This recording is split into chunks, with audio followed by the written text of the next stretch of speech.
So all yours. So now Balaji will be talking going ahead from here. So and any questions if you have, you can put up in the question or chat window, and we'll be taking it up mostly towards the end. But if you have any questions right there then and there pertaining to any slide, we'll be able to take it up as the presentation goes.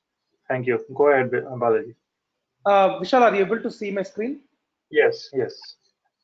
Okay.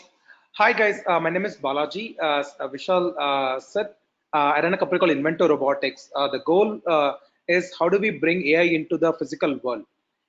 And what I will start with what define some So of these things, and then why we are talking about it now rather than 30 years earlier. I'll give you my quick background and introduction to AI. So I was about Balaji, seven. excuse Yeah, me. Can you please maximize your screen? I mean the screen is maximum. Let me. You guys are not able to see the maximum. Okay, okay. Now go ahead. Now it looks good. Go ahead.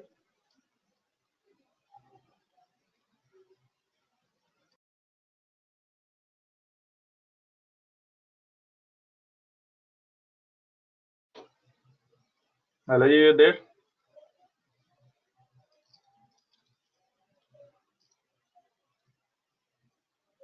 Balaji, your voice is not audible. I hope you are not muted yourself.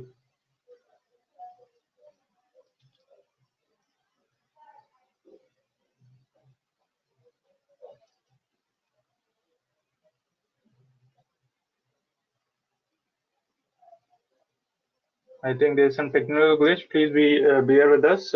You'll be with us again soon. So Balaji, your voice is not audible. Can you please unmute yourself?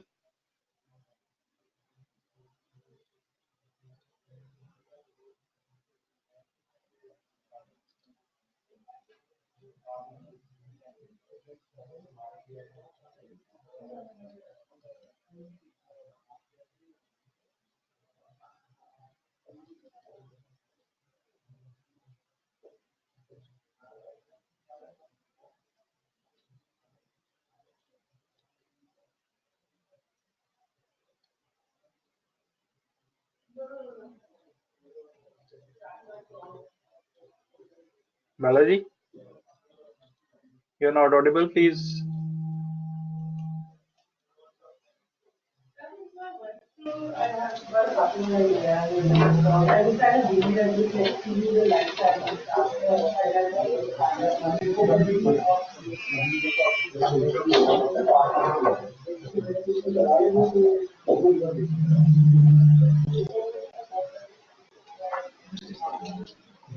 Balaji, you are there. You are not audible.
So guys, there is some glitch on the presenter's end, so he will be back in a few in a minute or two.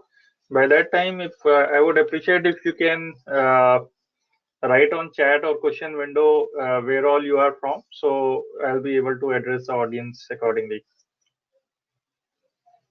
Since we are talking about AI here, it's all data, so it would help us if we know where we all are from.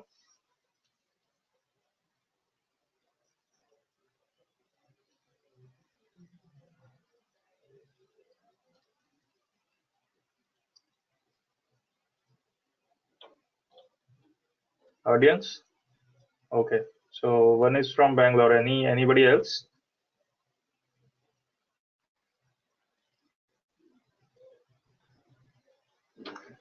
So question is, what's the market for text to speech?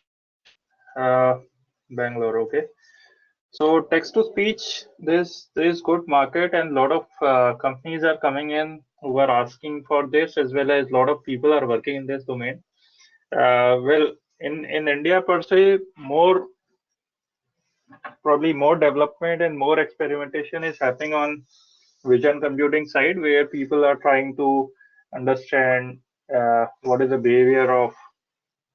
Great. So people are from Bangalore and Pune. So what is the behavior a person would be showing when a person is behaving in certain way, and what would be like people are working on predicting what would be the next action of a person. So it is a speech and NLP problem both. Sorry, vision and NLP problem both. So one is vision computing. Video analytics is trying to predict as to uh, what will be the next action of a person if for example he's sitting and he is having uh, his hand on the knees. So if he lifts his hand, what could be next possible action? So that's the kind of problem people are already working on. We are getting, I'm getting a lot of queries on uh, text recognition. It is very basic, but it is still there. A lot of companies have come and they have started monetizing, but still more are coming in where they are saying we want to be able to tap the market on text recognition, handwriting recognition, and things like that. Here I've seen, like I'm in Delhi right now, and here I've seen a hardware-based AI company has come in, which is. Hi, Hi. Balaji, are you back? Yes. So there is some crazy thing with my internet, so it just crashed my system. So I'm just back. Oh, so Can you can give me you 1 second? share, Yeah. please share your screen? Okay. I don't see options now. Yes. Okay. Yeah, go ahead. Okay. Okay. Let me just. Can you see my screen fully? Yes. Okay. Sorry, I didn't know that I got disconnected. So I was actually continuing to talk until I realized that this was a. So let me start over again. My name is Balaji Vishwanathan. I run a company called Inventor Robotics. Our goal is to bring AI into the physical world. So before we get deeper into this, I want to give few definitions of various terminology here: AI versus machine learning versus deep learning, and supervised learning versus unsupervised learning. And then once we understand AI as such, then we will talk about why is it such a valuable thing, and why are we talking about it now rather than like say 20 years before. And the final part is we will be getting into what all the steps you should be taking to take your organizations into the AI revolution.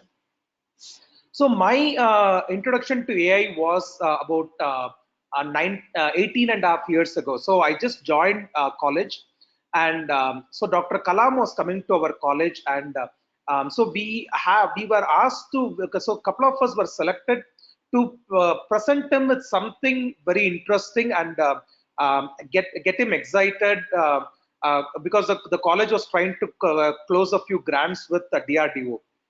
At the time, he was still associated with the DRDO, and just before he became the president. And so my friend and I, we got the advice from our HOD that we should be taking up this thing called machine learning, and there is this thing called artificial neural networks, and the application for this is both signal analysis as well as doing object recognition when it comes to missile recognition. So we built up a project. So it was a crash course that we had over the weekend.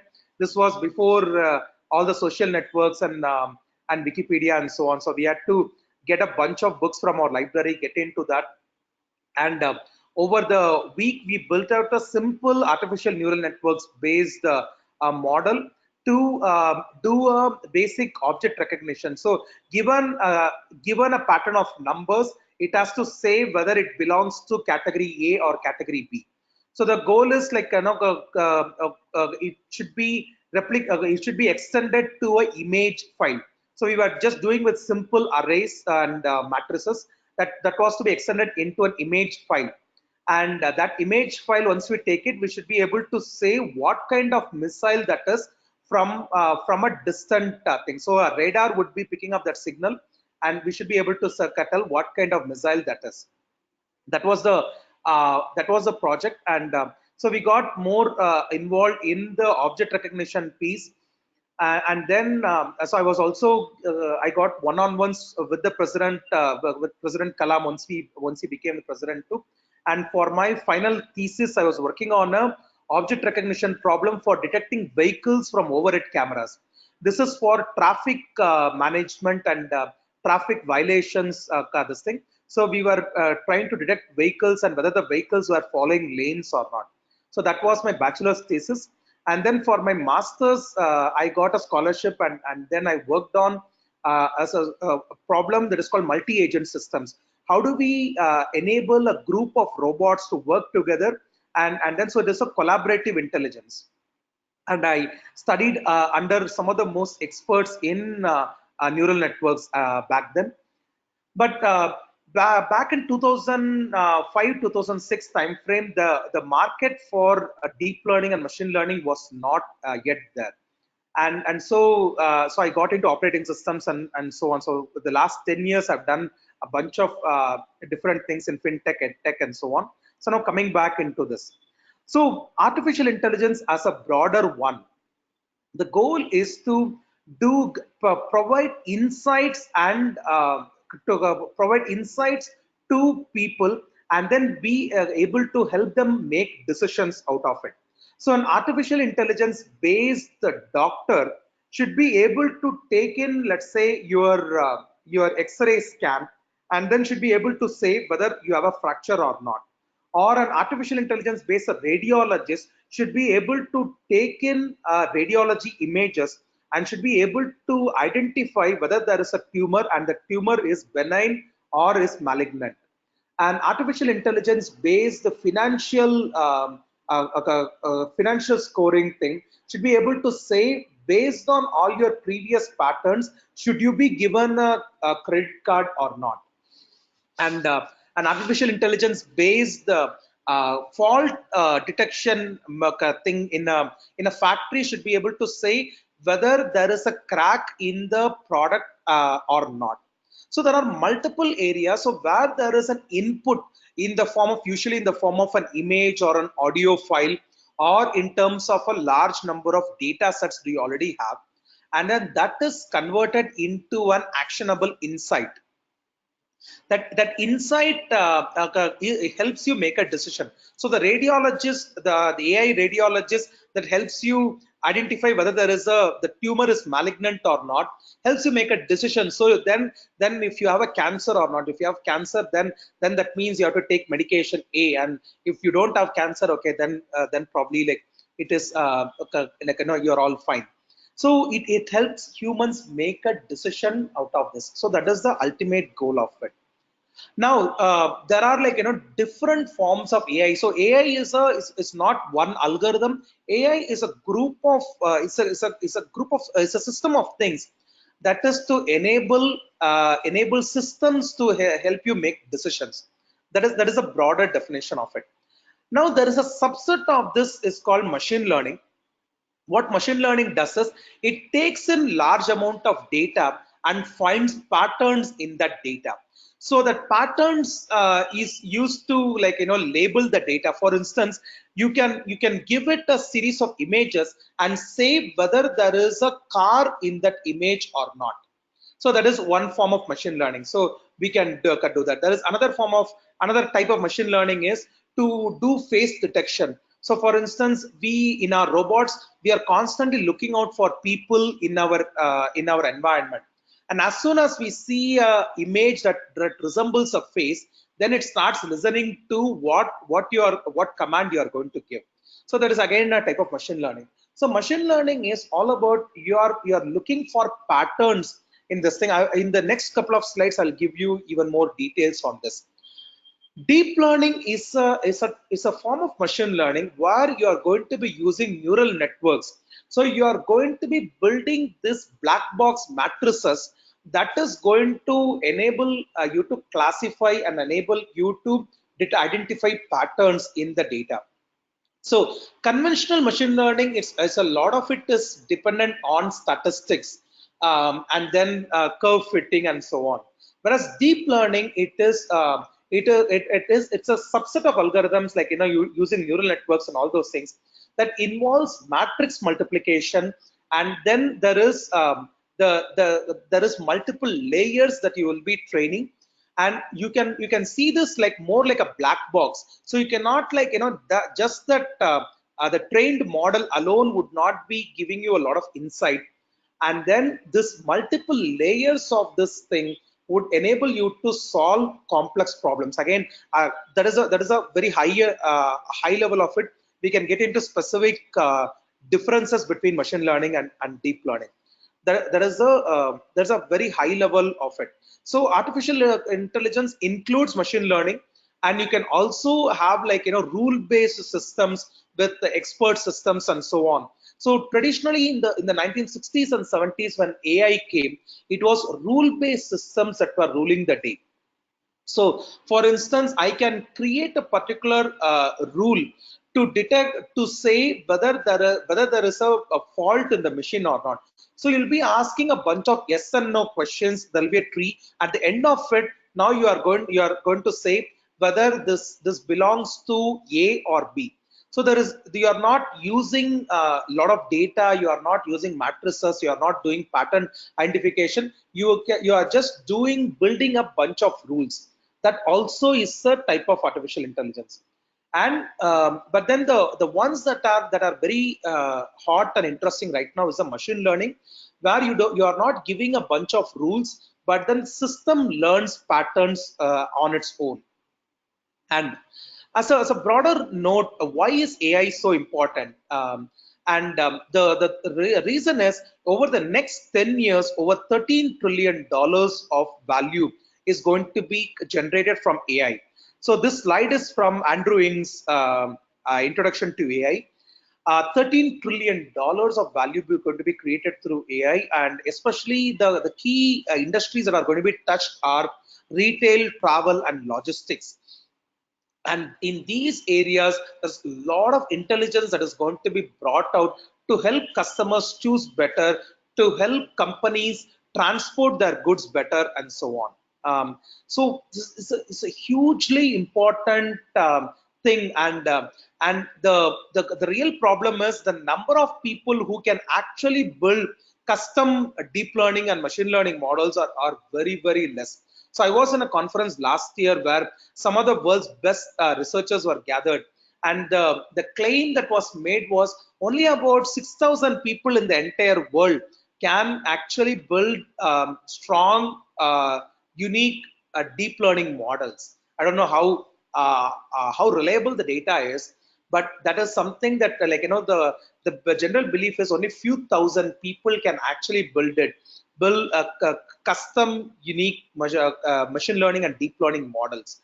And learning this thing is tremendously valuable to your careers, and then able to apply it in your companies can bring a significant leg up for your own companies.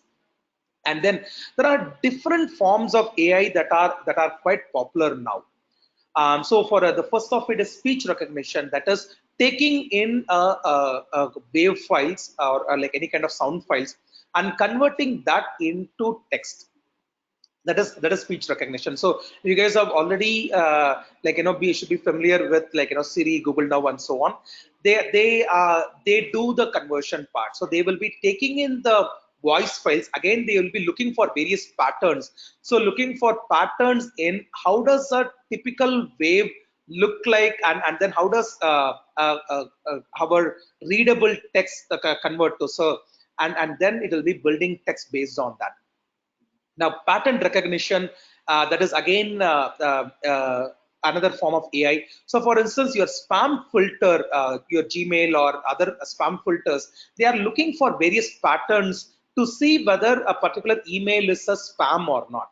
You cannot just create rules. So, I mean, like if you want to create simple rules, you can be saying that if it is coming from these particular domain names, or if it contains these particular text, like say if it says Viagra or Quick Money, then it is a thing. Or if it contains too many links, links more than 10, you can do that. So this is simple rule based, but simple rule based algorithms will always be defeated by spammers.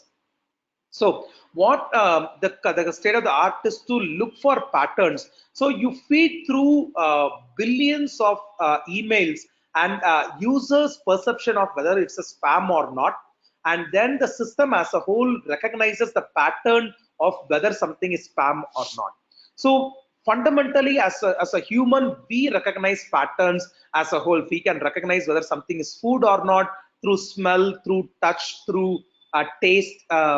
And so on, and then we can recognize danger, and so on. So we recognize a lot of patterns around us, both visual patterns as well as with sound, auditory, and taste patterns. Then another form of AI is computer vision. So you're making sense out of images. So given an image, you should be able to see whether there is a dog in that image or not, or whether there is a face in that image or not. Or if there is a face in that image, is that fake face of Vivek's or Balaji's or Vishal's or somebody else's? So what particular type of faces? So all those things, taking in image files and then doing things like labeling, clustering, and so on. Then the fourth form of thing is doing predictive analytics. So based on the existing data, you should be able to look into the future, and you should be able to say what kind of things you might like. For instance, your Amazon, this thing, your app will be trying to look for what kind of products you might like it. So in the home page, you'll already be getting recommendations on what are the things you should be looking out for. Or there are like Big Basket and other companies have something called smart shopping cart. So based on your past things, it is already building something for the future. So that is all using predictive analytics, using your past to build your future. And then the fifth type of it is we're talking about NLP, the natural language processing. This is taking in a bunch of text and making meaningful insights out of it. So for instance, you can feed in a document, and then based on the document, you can find insights about what is the user, what is the person talking about. For instance, in my previous company, we used to take a feed in a lot of Twitter feeds that stock traders were writing, and then based on that, we will be finding out, given a Twitter feed, we'll be able to find out whether the person was positive or negative. What kind of company was he talking about? And then when he's talking about the company, is he talking about the product, or is he talking about the financials of it, or is he talking about the organization? What is that thing he's talking about? All those things, making sense out of text. Again, it's a very, very important one. So again, like spam filtering uses that to a variety of like your Siri, Google Now, all of that. After speech recognition, they use the natural language processing to actually understand what you said. Any questions on this so far? So Balaji, while you were gone, there was a question: what is the market for text to speech? Okay, good. So text to speech is a very I do not know the exact size of it, but we have been exploring various text-to-speech features for our own robot, and as well as I've been talking to a bunch of companies that are building text-to-speech this thing. So the key problem, like for others who do not know, the goal is to synthesize voice that is as close as possible to a human. So there is one of the evolving standards in text to speech is a standard called SSML, speech synthesis markup language. This is like sort of like HTML. You will be giving tags to raise intonation, raise stress, and then make something softer and all those things. The goal is to make the computer voice as human as possible. So this is my guess is that it's a $1 billion market in itself, because people are constantly looking out for getting conversations as natural as possible. So for instance, Google Maps uses text synthesis, but then it is quite robotic. Like so, after like a sentence or two, you get like quite bored. So if have you heard it say a large address? If you hear it say multiple lines of text, you will be tuning out of it. You will not be able to listen to it for a long time. So getting the intonations and all those things as close as possible to a human, I would guess that it by itself is a $1 billion market. Great, thank you. One more question has come. What's the challenge to add emotions and create movie dialogues? In the text synthesis itself, so speech synthesis itself, we talking about. Right. So movie dialogue, you want to and text to speech. Text to speech. Again, for instance, I met with one of the companies here near our office. So they claim that like if I feed few hundred wave files of a particular person, it will try to mimic that. So if I feed in a bunch of Rajinikanth's dialogue, then it will I can give a particular text and it will speak like Rajinikanth. Right. Like still how closer to Rajinikanth it is still debatable, but we are getting somewhere like 75% to 80% closer to what that human would be, and so there is a big concern right now is something like very realistic fake that is happening out there. You might have already seen some of the recent news items where you can make anyone speak anything. Like so I can make Obama speak that, or Mitra robot is an awesome thing. I can both mimic Obama's voice as well as have his lip sync with that thing. So we are getting fairly closer to, but many of these are academic projects. To do it in a commercial scale, nobody has succeeded in that yet. Okay. Okay. Yeah, go ahead. Thank you. Okay. So next is, so there are when we talk about AI, there are two broader types of AI. There's a narrow AI. So the narrow AI, the examples I gave you is like the AI radiologists. Now there are algorithms, deep learning based algorithms that are performing better than human radiologists.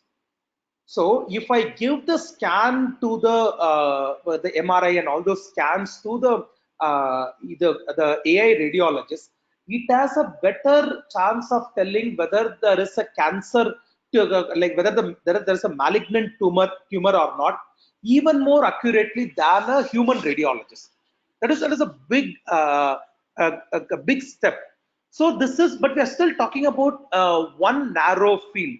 And same thing, there are AI this thing algorithms for detecting particular defects in pipelines that is even better than humans. So, and then there are also spam filters are getting better than humans. So before you even realize that there is a spam, Gmail might already mark it as spam. So you may take in few seconds, Gmail might do it even more faster than you in detecting spam and even more accurately. So we are now seeing some of these areas, we call it as a narrow AI, one particular problem statement, define it, and then be either comparable or better than a human. So that is a narrow AI, and the general AI is what that you're talking about, a Terminator-like thing. So it is comparable or better than human in all tasks. So you are not just talking about that thing being better than the radiologist in detecting tumors, but also better than the radiologist in like various things, like maybe playing tennis, detecting various forms of food, and then having proper conversations and all those things. So while narrow AI in different fields, we have come to a point where we can be better than humans in specific things, but general AI is probably decades out, or maybe it might never happen. We do not know it yet. So that event is called a singularity, but we are not anywhere closer to that. But we are getting better at automating a bunch of individual problems and making it better than humans. So, do you see any uh, business case scenarios already in healthcare industry which are using predictive analytics? Absolutely, there is a lot of, as I gave the example in terms of radiology already, like there is already production ready systems that are out there that are doing a great job. And there are also recently I talked with a company that is able to detect the various eye issues. That is with the deep learning algorithms, they are able to identify problems like cataract and so on, and with an accuracy comparable to human in some cases. And then there are also predictive analytics that are coming up, not yet into production, but in terms of identifying various kind of this thing, like which kind of illnesses it comes in. While the humans have to do a lot of tests, it might already find out, "Oh, this looks like more like typhoid," or this looks to be a case of a swine flu. Hmm. It is Hello. it is getting better, but these are not yet production grade yet. So you will not be able to bet on that yet. And there are also this thing, robotic surgery. So 2 weeks ago, Mm. I got to really play with a surgery robot, surgical robot. Wow. This is made by a company called Da Vinci. And then it was a great opportunity. So you can get your whole, both your hands in, and then try to, I performed a surgery on a flower. So just for fun, a very expensive system, and so on. So the goal is to be better than the human surgeon. This would be, you can move this at the micron level. So I can move this thing at 50 micron and then do a stitching, whereas a human hand cannot do that level of precision. So so again, in this case, it is a combination of both the machine and the human working together. These are getting more and more popular in the healthcare at this point. And we also have a few other use cases where we see, in healthcare we can do a much better job at both prediction as well as working with the human to to identify cases faster, and prescribe the right kind of tests for a particular thing. But these are still a little bit farther, I would say, like probably 2-3 years away. All right. So, although I don't think this has happened, but do you have any general AI real-time examples existing? No, there is no general AI anywhere in the world. So Yeah. I'm in the AI machine learning community. My professor is one of the world's leading researchers in this thing. So you would just make fun of like Elon Musk and Zuckerberg. You would say, "What do these kids know Mhm. about AI? Even they have never taken even a course on this thing." So his this thing is that in our lifetimes, general AI might never happen, Mm. and if it happens, probably it is probably like 40-50 years away. Right. Right. Okay. And if that happens, basically you can replicate it, because we are talking about it being better than human in all tasks. And that is going to be a fairly crazy one, but we are not anywhere closer to that Sure. at this point. So now when we talk about AI, so there is also this thing. So we would joke in the community that many of the AI right now are AAI. So it's not artificial intelligence; it is artificial intelligence. So some guys pretending to be AI, and so there is basically a human sitting on the other side, and then they pretend to be AI. So, for instance, recently there was a company that got into trouble. So their whole idea was, the selling point was, you can upload your bills, like like when you are like traveling around, like you'd be spending on your company account. We upload your bills to this. Their AI would automatically categorize into what is for Uber, what is for food, and all those things. It will automatically categorize. So they said it is all AI, and it turned out to be there were actually humans who were like actually taking in and reading it text by text and then categorizing that. And people got quite pissed off because there somebody is reading through their all their bills without them knowing that. So there's a lot of fakery that is happening in the industry, where where companies use human resources, either between 50% to 90% or even 100%, and then claim that to be AI. And so that is one kind of thing. There is another thing. Thing is, there are like a lot of companies with conventional algorithms. You can call anything as smart, so it is like the definition of smart is itself is a very fuzzy thing. How do you define something as smart? So are not your existing algorithms smart?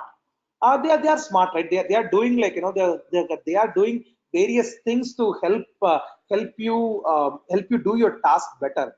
So the thing is, many of the companies are packaging their existing algorithms, conventional algorithms, and then calling that as AI. So there is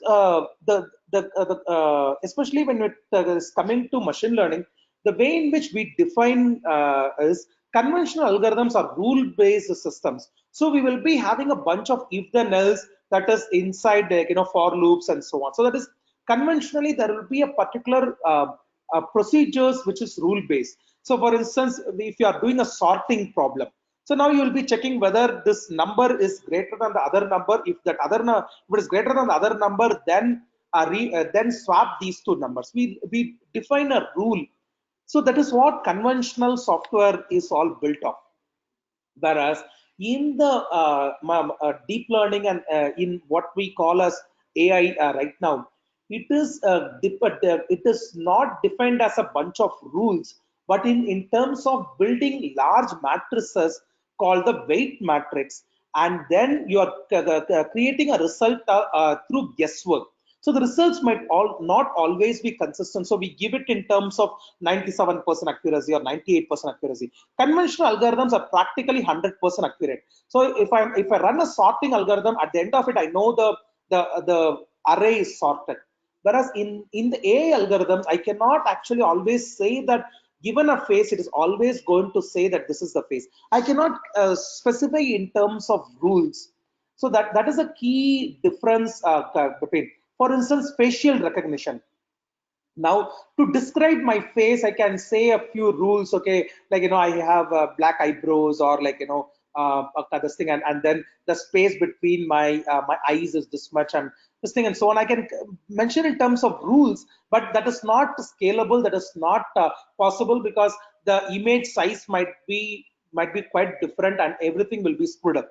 Whereas the state of the art algorithms for AI for face recognition would not use any kind of rule, but then they will be building up these matrices, these black box ones, and then arriving at a result.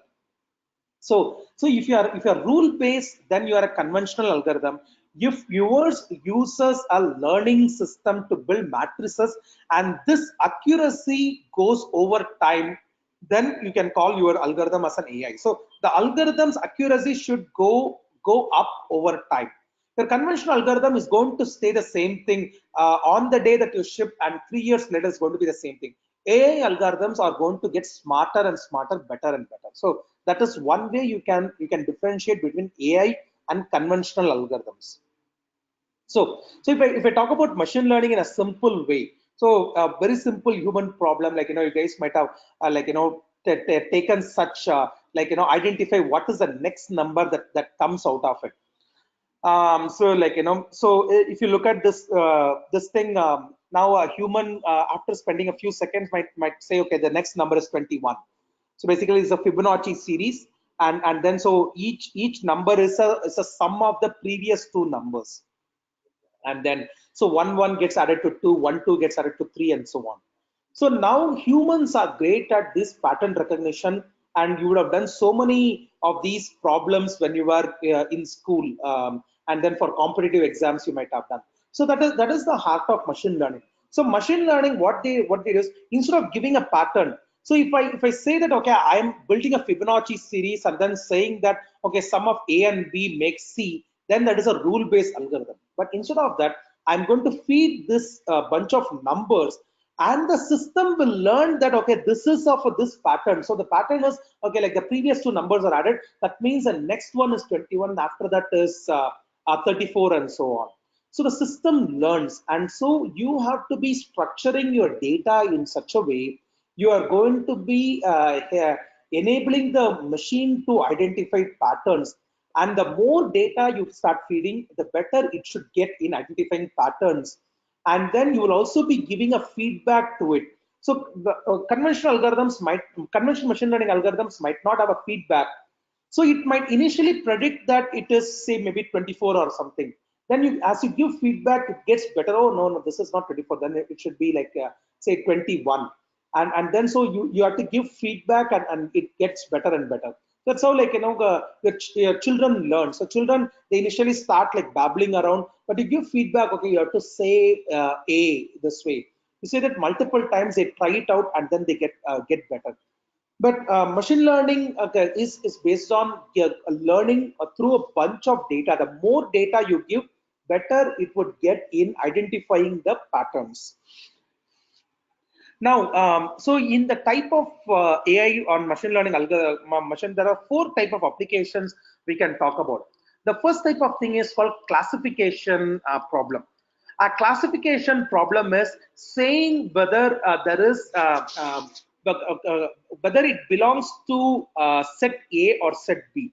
So, for instance, in when you are a radiologist trying to look at a scan, you will be classifying this into whether there is a tumor, and if there is a tumor, if it is a benign tumor, and if it is not a benign tumor, it is a malignant tumor. If it is a malignant tumor, is it growing or not? So you might put it into four different buckets. Given an image, you can put it into one of these four buckets. So that is a type of thing called classification. So given an input data, you are trying to classify into one of the categories. That is, so this radiology example is there. So in classification is a type of algorithm called supervised. So you're already saying that, I'm saying that there is something called a malignant tumor, there is something called a benign tumor, there is something called a no tumor, and all those things. I'm already giving it the buckets for it to put the things in. That is called classification, and this is a form of something called supervised learning.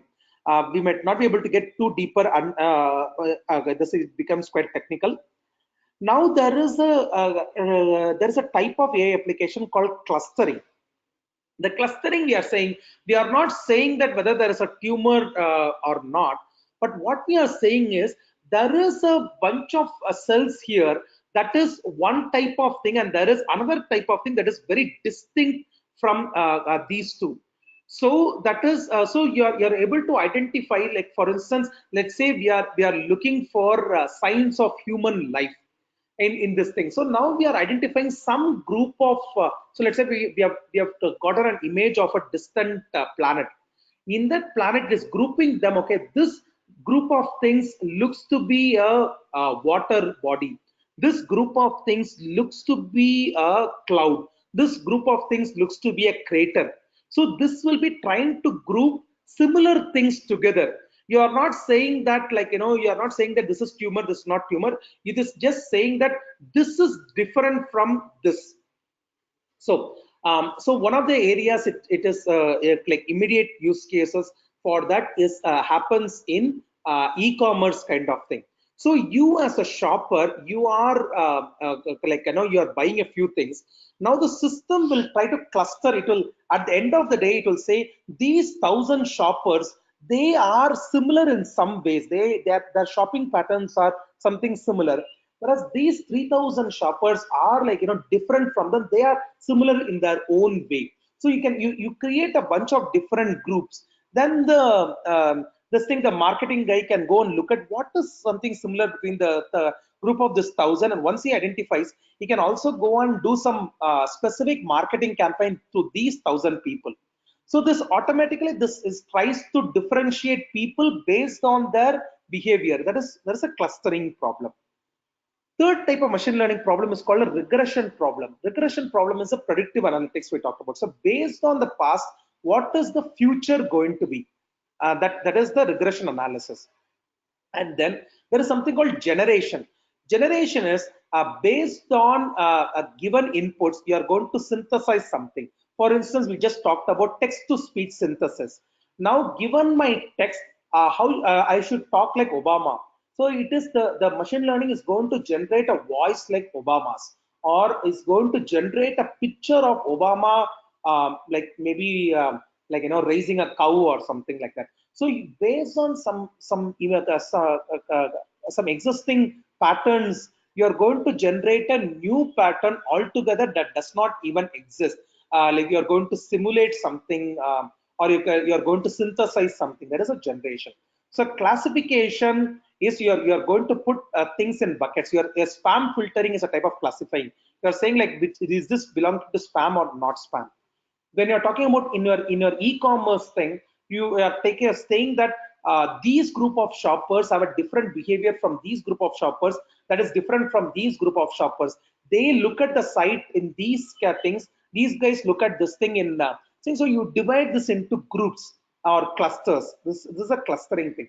There's a regression which is like trying to predict what will be coming in the future. So to recommend you new products in through robots and so on.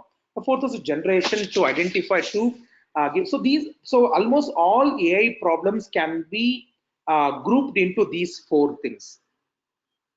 Any questions on this so far? Is one which is what is difference in learning data science to machine learning? Sorry, what is the difference between learning? Learning data science to machine learning. See, we have a lot of memes in the machine learning groups that I'm part of.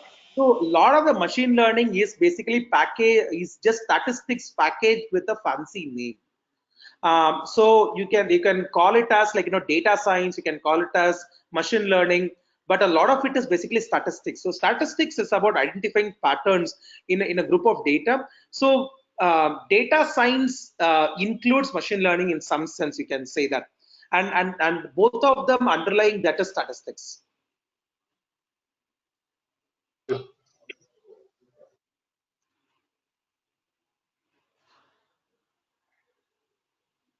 Okay, so again, like I just want to give one example of machine learning versus deep learning. So we might not be able to go too deeper into this thing.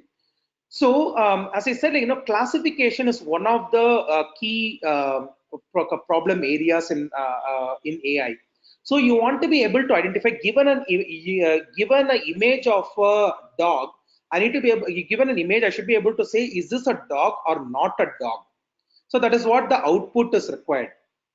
Now the conventional machine learning requires this input to be taken into various features. So you'll be saying that, okay, there's a feature, there is a ear, that is a feature of, there is a face with a nose, a rounded nose, and then there is a long tail.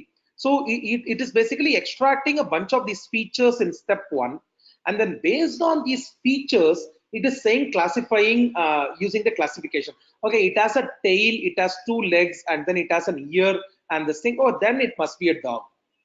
So that is a conventional machine learning. So where there is something called feature extraction, you try to identify ears and face and this thing, tail, and so on. Then in deep learning, you are not actually doing feature extraction and classification separately. You put them together in something, a black box. As I said, like neural networks is a black box. So you don't actually, like when you look at that file, you will not get much insight. It's something called a weight matrix. It might be multiple layers of this thing. and then all you have to do is, so that at this point it looks more like magic, but there is a lot of linear algebra and statistics that is underpinning that deep learning. So the thing is that once you feed that input of that dog's picture, it should be able to say it's a dog or not. So deep learning is a little bit more complex than machine learning, because machine learning is slightly more straightforward, more based on conventional statistics. Here the deep learning is slightly more complicated, and it can solve more complex problems in this thing by combining feature extraction and classification together. And then the key problem thing is, see, 18 years ago, we were talking the exact same sort of stuff. We were talking about deep learning, like only thing back then we called it as ANN. And ANN's underlying thing is RNN, CNN, and so on. So we were talking about neural networks and all those things even 18 years ago. But many of these things, we were not able to get it into practical things. That is due to four main things. The first thing is GPUs. Yeah, NVIDIA has built substantially amazing GPUs in the last 10 years. That is like, for gaming and Bitcoin and all those guys, all those industries required a lot of GPUs. And so now you got very, very powerful GPUs. So last year, NVIDIA invited me to the headquarters where they showed me some of the state-of-the-art GPUs. It is mind-boggling the amount of complexity that it can handle. So we are talking about substantially an order of magnitude improvement from the CPUs that Intel and others gave. So that is a massive thing that did not exist a decade ago in this form. The second part of it is, for machine learning to happen, there needs to be a lot of data. So you need to have millions of emails to say something is a spam or not spam. If you have only 10 emails, it is not statistically significant. So statistics requires a large number of data. And 10 years ago, we didn't have, the companies were not collecting data in this large amount. Part of it is because storage was very expensive. Part of it is because bandwidth was very expensive. And part of it is because the business did not need it. Now companies like Google, Microsoft, and all those guys, they are collecting massive amount of data, and that means machine learning researchers can do stuff that they cannot do, that we were not able to do 10-15 years ago. The third part of it is this like massive investments by global companies. So when I was first hired by Microsoft 13 years ago, so my recruiter was just making fun of me. Like, he was saying, like, you are working on artificial neural networks and all those things. Like, that all looks like magic, and this thing, like, yeah, I want you to work on something even more solid, like, building operating systems or search engines for us. So they were like, 10-12 years ago, the large companies like Microsoft and Google were not taking deep learning and AI seriously. Now all the big companies, Apple, Amazon, Google, Microsoft, IBM, all of them, they're pouring billions of dollars into this thing. That means what was just a poor professor with small amount of grant money researching on that, now it's billions of dollars flowing into it. So there is that. And fourth thing is, open source movement means that there's huge amount of algorithms that we are able to share. So when the first time when I had to build my neural networks based model in 2001 to show to Dr. Abdul Kalam, we did not have anything sort of open source movement at all. We had to build everything from scratch. It was very time consuming, it was not very accurate, and so on. Now you're kids are able to go into GitHub, pull item 4 things and then able to build on top of it. So these 4 things mean AI is in a far better shape now than in the next than it was 15 years ago. And when we talk about implementation, so we talked about various forms of AI and what are the applications: speech recognition, face recognition, computer vision, and so on. So you have to be identifying what am I trying to do. So you have to be doing something called defining your KPIs. What is the key performance indicator? Am I trying to build a spam filter? So is it it's going to be a better spam filter? Am I building a better radiologist? Am I building a better food recommendation engine? Am I building a better way to identify financial fraud?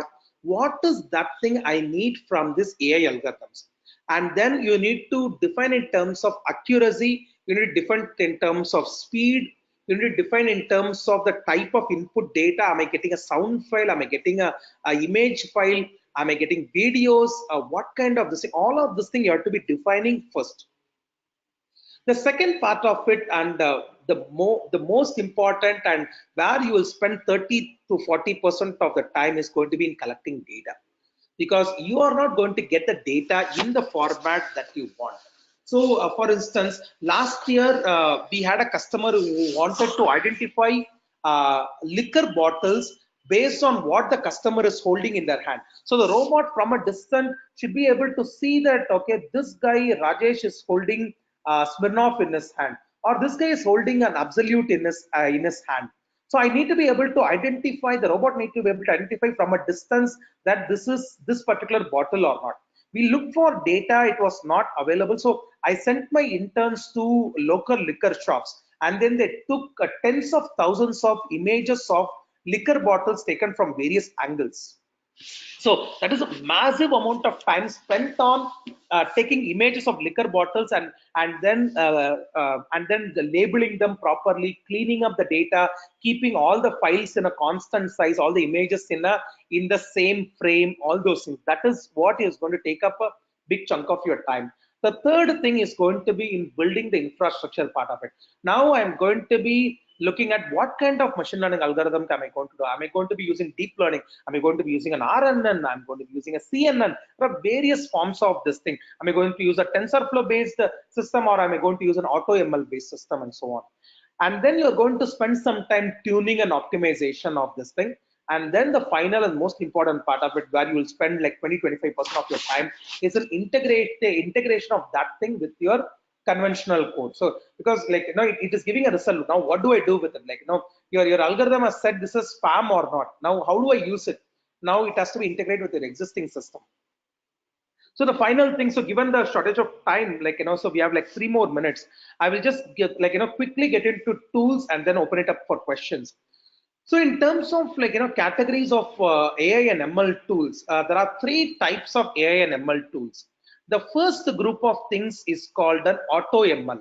So an auto ML is basically, now, for instance, we have to identify based on what the user is wearing, whether the person is wearing a dhoti or whether the person is wearing a jeans pant, whether this person is wearing a t-shirt, we want to identify.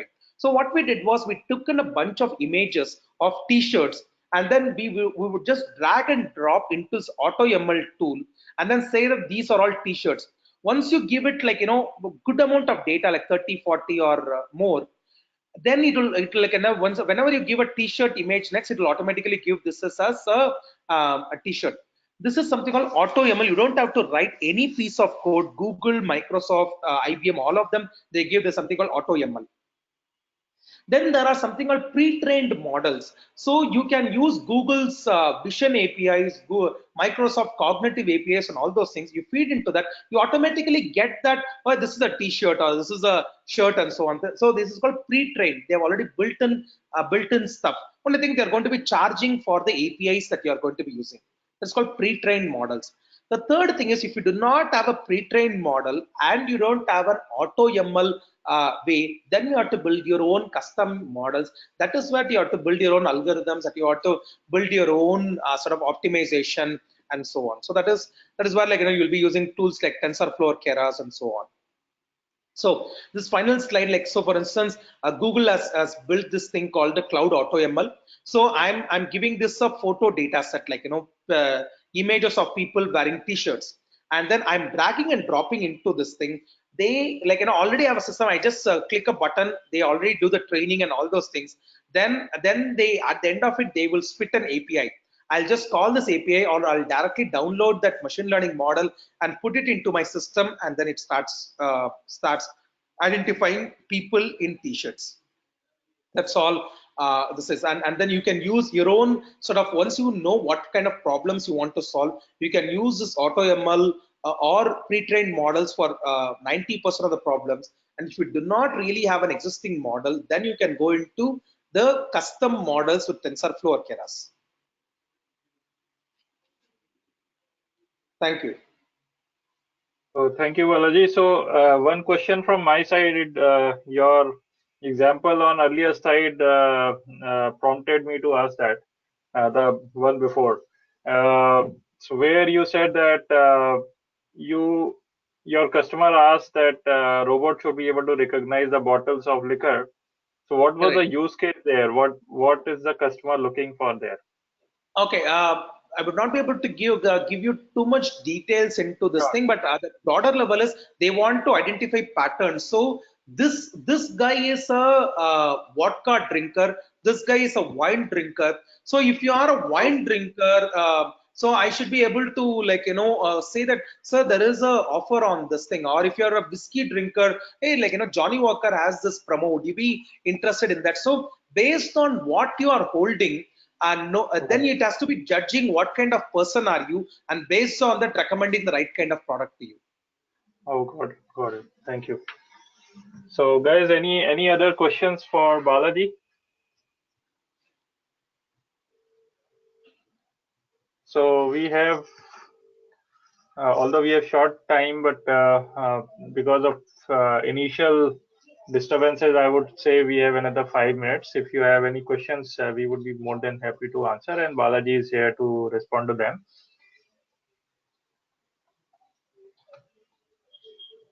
So some question is coming. Uh, are the companies ready to recruit mid-career change aspirants uh, towards data science or ML? Absolutely. So, see, right now, ML and data sciences and AI in general are such a hot topic. People are willing to recruit anyone from anywhere as long as you can show that you are very strong in that. So if you take up a problem in this thing, and then are if you show that you are a TensorFlow master, you can identify CNNs and RNNs, and how you can solve this, and prove that with being working in a GitHub project, or some other way to showcase your thing. People would completely ignore where you studied, what you studied, how old are you, anything, because people are so hungry for that kind of talent. So next is, can you give some guidance on identifying ML use cases? I mean, there's as I said, plenty of guessing where you cannot make it into a rule. So how do you define a phase? You can try to define in terms of rules, but there are always will be an exception to that rule. So wherever conventional rules will not work, then there is machine learning could be used, especially if you have a large number of data. As I said, it is there from in shopping recommendations to identifying financial frauds, identifying faults in a machine, and then doing medical diagnosis. So every field is filled with hundreds of problems. I can also probably after this thing I can send a quick link of some of the problem. This thing I can do that, then probably you can send it to the rest of the people. But every industry is filled with machine learning problems. Sure. One guy is asking, what should I do if I want to get into Inventor Robotics as an intern? So one of the areas, so we are looking into multiple things at this point, so from business interns to this thing software interns. So through our website, like through career pay, or you can just send your resume to careers@mitrarobot.com, and what do you want to do, and we are we are actively seeking resumes at this point. Great. Another is, what extent of knowledge for a project manager would be required to manage a data science or ML project? So ultimately, say the first two things are the most important thing for the project manager. You need to be identifying the KPI. What are you trying to solve? So, for instance, the goal to identify the liquor bottles was to help the customer profile what kind of user they are, so that they can recommend the right kind of stuff. So you need to be able to identify what is the problem that I'm solving, and then have to be looking at various KPIs. So how many bottles of liquor can it this thing? How quickly should I do that? How much error it is okay to do that? So all those things you have to do that, and then also you have to be managing the data collection process. That is also the project manager's thing, because the developers are not going to do this thing. Then the ones that is there, then you try to work collaboratively with the developers on what kind of infrastructure you have to build, what kind of deep learning algorithms you have to build. That is, with the developer you will collaboratively identify, and then the developers will take from that point to the optimization and integration. So the of the 5 steps, the first 2.5 steps have to be done by the project manager in this case. Okay, so with regards to previous question, which was, can you give some guidance on identifying ML use cases? Extension to that is, I mean, if you have multiple use cases, will it be always used based on, will it be always based on financial impact, or do you do the easier ones first? So, see, as an organization, like that is a business decision they want to make. This is like any other business decision. So, should I put energy on this thing, or is energy on that? So, it depends on the business. This thing, like, is it like the urgency, amount of resource they have, whether the customer is needing something sooner or later. So, based on all that, it is a business decision, not a technical decision. Okay. One last question is here, how to reach to the client as if we want to start a startup in AI? Okay. So Is what there? you do is, like, you look into what your strengths are. So whatever, as I said, like, it could be in mechanical engineering, like identifying machine issues, to, like, identifying the right kind of liquor, to identifying right kind of courses. It could be n number of things. See which of the fields you can actually automate based on your past experience, and then go and talk to the customer. Is this, if I solve it, if I can identify the liquor bottles based on what they are this thing, would you be paying money for it? Or if I give you a solution to detect the this thing, like fractures in a pipeline, would you be willing to pay for it? So you have to first take in the problem statement, and then say that, okay, if I solve that, like, there is a thing. So you go and talk to the potential customers in that. Once they say yes, if you can give me at this level of accuracy, we would be interested in paying for it. Then you go and start building it. But like any other thing, like lean startup methodology, you have to first pick up the AI problem and go and talk to the customers. Do they want to solve this problem at this point? Okay. An extension to this question from somebody else who says, although it is being said that a lot of money is there in AI space, but what should a startup be charging for initial services? Is there a minimum price attached to it, or what should be the right See, one? AI is not AI is not a particular tool. So AI is a system of things. So if I ask for what should I charge for software, now, okay, I can say that depends on the software. So it could be as simple as, like, your this thing, like a simple app in your phone that you might not pay for it at all the way to like a very complex things that are used in like, simulation in NASA and others, where they might be spending tens of millions of dollars on that software. So there is no pricing. It can be zero, it can be $100 million. There is no standard or anything. It all depends on you talking to the customer, whether there is a thing, and then if there is already existing companies building something related, then what is that like, what do they price it on, or how much of value am I generating to the customer? So like, whatever your pricing should be less than the value that the customer gets. So you have to be now identifying how much of this AI is benefiting the customer in terms of number. That's how you can. So the pricing for this is not different from pricing any other product. Sure. So this is the last question I'm taking. in the interest of time. So last question is, any guidance to increase entrepreneurial skills?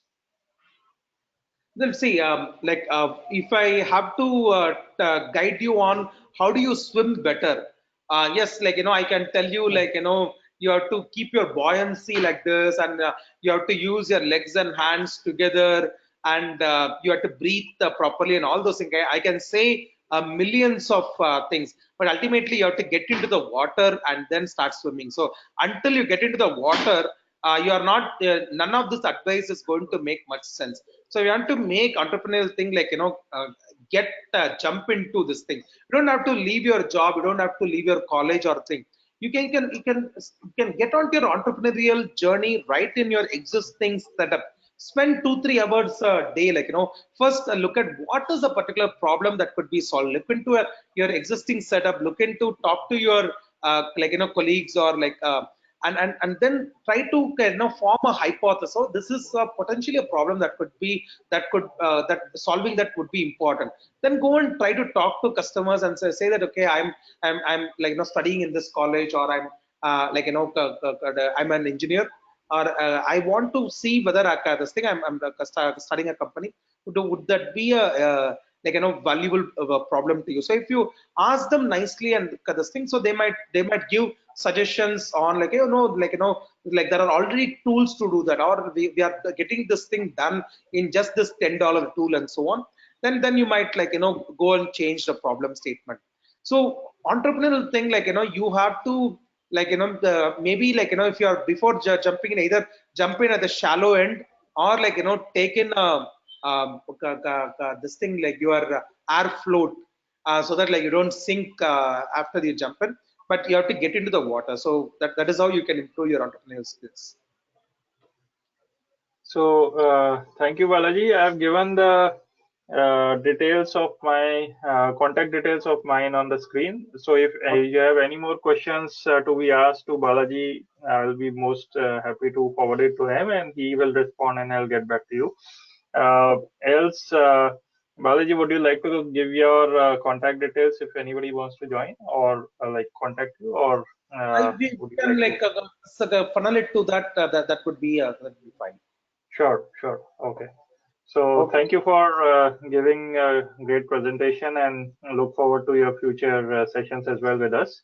And Thank you. thank you all for joining the session. Okay. Have a good day. Thank you. Sure, then. Bye. Bye.